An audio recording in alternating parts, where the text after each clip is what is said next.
Hello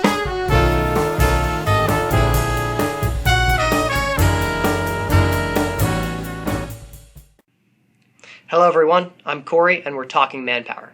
Today I'm with Ms. Karen Taylor. She's the Chief of the Manpower and NATO Agreements Division for U.S. European Command, and she's based out of Stuttgart, Germany.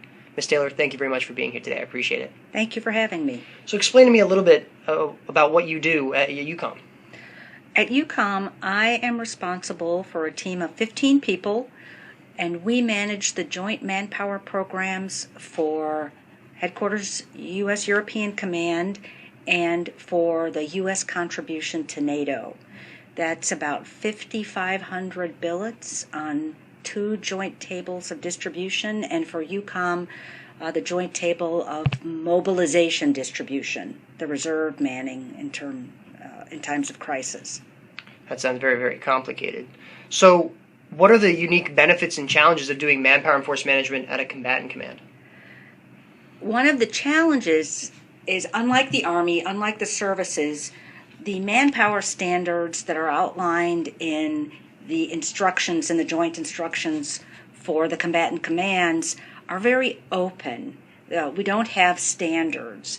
And so on the one hand, that gives us a lot of flexibility, gives the commander a lot of flexibility to organize how he wants. On the other hand, the manpower analysts have a huge open book that people want to do different things to that aren't maybe appropriate in terms of minimum manpower standards.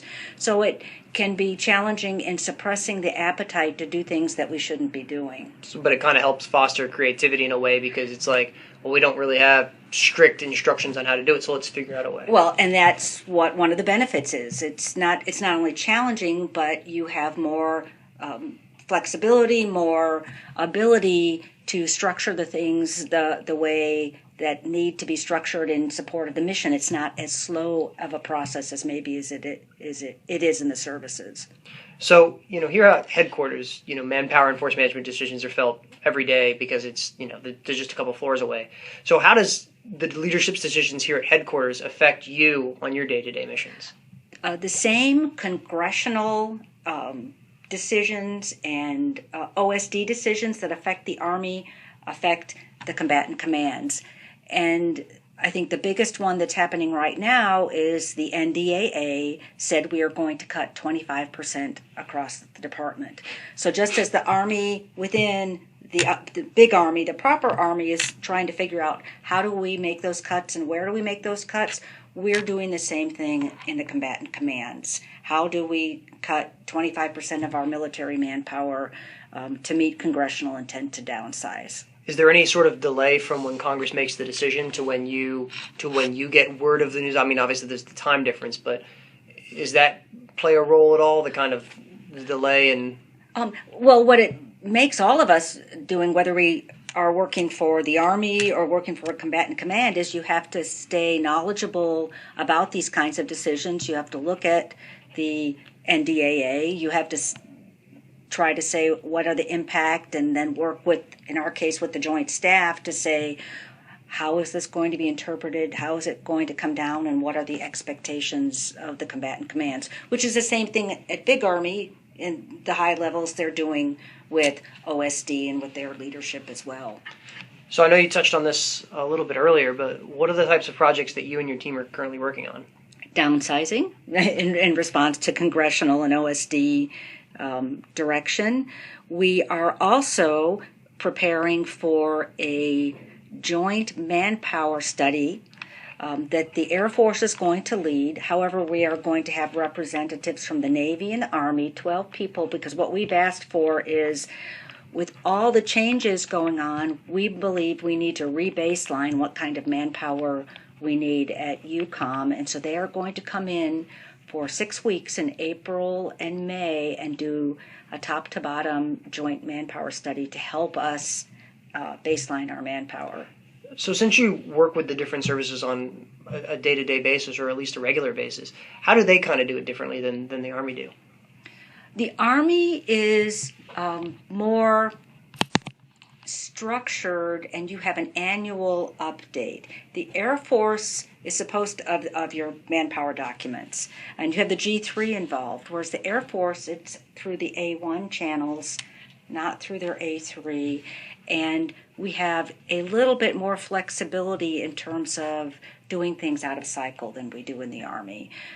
That said, the Army is more flexible on the people side. The Air Force is more rigid in the assignments of people to those billets, whereas the Army says, okay, we know it's coming on the books, we'll help you combatant command. So there are pros and cons from our perspective in the different services. And to touch on, to just kind of buoy off of that a little bit, how is it doing manpower in an organization such as NATO? Because obviously you're in Germany, and my assumption would be you'd have to work with other manpower analysts from other various NATO partners. So is that challenging, and what kind of benefits and challenges do you derive from that? It's fascinating, in my opinion. So NATO is an alliance of 28 nations, including the United States. 26 of those nations give permanent manpower to alliance command structures, to the military structure. They have their own, the NATO Defense Manpower Audit Authority that does the validation of manpower, just as the services and the Joint Staff, really more the services have.